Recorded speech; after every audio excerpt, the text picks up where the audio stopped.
Ya, kita belajar sama-sama atau saya akan menyampaikan materi terkait dengan kemampuan membaca atau tahap perkembangan kemampuan membaca anak. Ini saya membuat materi seperti ini sebagai materi dalam parenting untuk orang tua atau bekal bagi orang tua atau orang dewasa yang sering menemui atau bahkan punya anak usia dini yang tapi pada usianya masih belum mampu berbicara atau belum mampu membaca. Ya.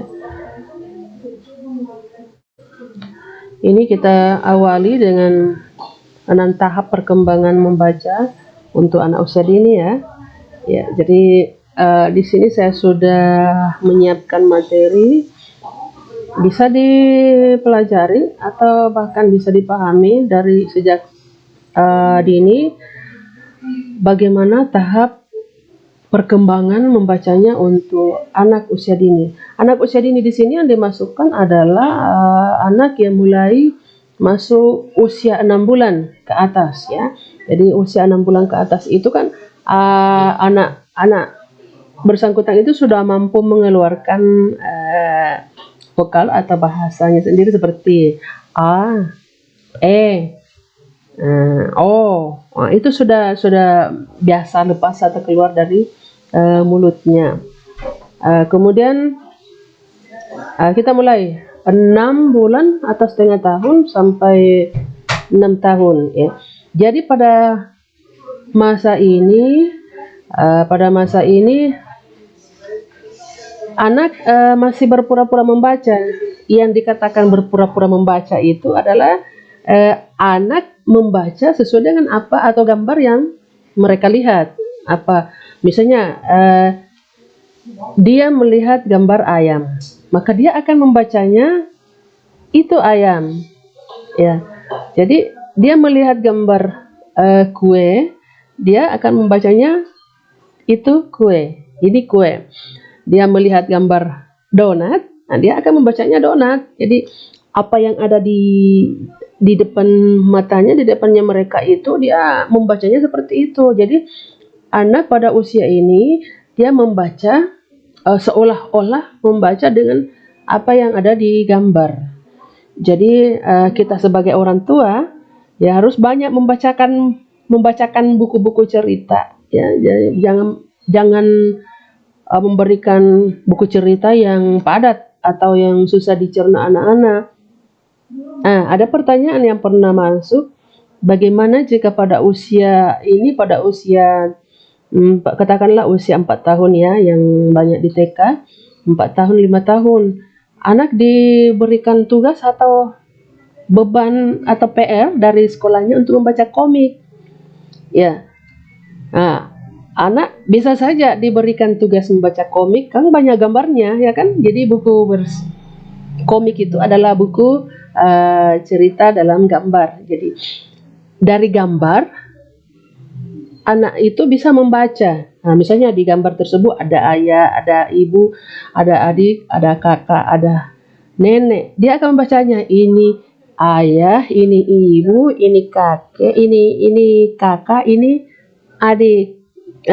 Sedang mengapa di gambar, dia akan membaca seperti itu. Jadi harus banyak ini. Kemudian tahap yang kedua 6 sampai 7 tahun. Jadi tahap initial reading atau decoding. Pada usia ini sebenarnya anak sudah bisa membaca tahap membaca sesungguhnya. Jadi anak itu sudah bisa mengenali hubungan antara huruf dengan bunyinya. Misalnya B, A, BA, ba. Sudah bisa merangkai satu huruf dengan huruf berikutnya. Kemudian anak juga sudah mampu membaca tes singkat. Jadi kita sering melatih mereka atau memberikan tes singkat, misalnya mama, baca, batu, buku. Itu harus sering-sering diberikan tes singkat seperti itu, karena kemampuan anak untuk menangkap bahasa dari luar, dari lingkungannya, katakanlah dari kita orang dewasa yang di dekatnya, itu sekitar 4.000-an loh. Nah, kemudian dari mereka sendiri, dari dia sendiri itu cuma 600-an. Nah, kemudian tahap berikutnya 7 sampai 8 tahun. Pada tahap ini disebut confirmation fluency. Kemampuan membaca sendiri itu, mandiri itu sudah seharusnya pasti. Jadi anak yang sudah duduk di kelas 1 SD itu seharusnya sudah pasti membaca. Kemudian sudah bisa atau sudah mampu,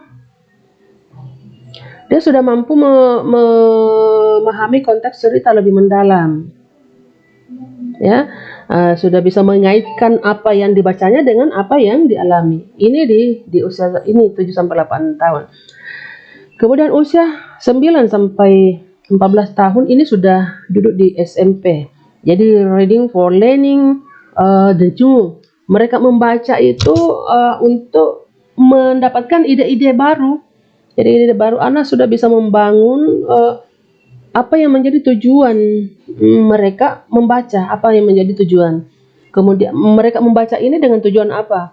Dia membaca ini dengan tujuan apa? Ini yang pada tahap ini. Jadi anak yang bersangkutan itu sudah harus mempelajari pengetahuan baru dan menemukan ide-ide baru. Jadi dia sudah bisa membaca teks panjang. Ini sudah di SMP nih. Kemudian 15 sampai 17 tahun. Ini multiple viewpoints. Jadi anak sejatinya sudah harus mampu membaca tulisan yang lebih abstrak. Nah, di sini ini sudah mulai masuk remaja. Mereka sudah kemampuan sikap kritisnya itu sudah sangat tinggi terhadap apa yang dibacanya. Jadi tidak serta-merta menerima, menyetujui apa yang dibaca. Dia kritis, tinggi kritisnya. Daya rasa ingin tahunya itu tinggi terhadap apa yang dibacanya. Itu maksudnya di sini. Kemudian terakhir, usia 18 tahun ke atas. Rekonstruksi atau reconstruction. Ini sudah beranjak dewasa. Jadi sudah di sini sudah ada yang selesai SMA. Jadi kalau ada yang belum mampu membaca di sini, ada apa ya? Ini baca pengetahuan, banyak menggali dari orang luar. Semakin banyak berinteraksi dengan lingkungan, semakin banyak bersosialisasi dengan masyarakat luar, semakin kaya anak tersebut dengan kosakata atau perbendaharaan kata-kata kalimat atau kata-kata kosakatanya itu semakin banyak. Nah, ini yang harus kita pahami sebagai orang tua atau orang dewasa.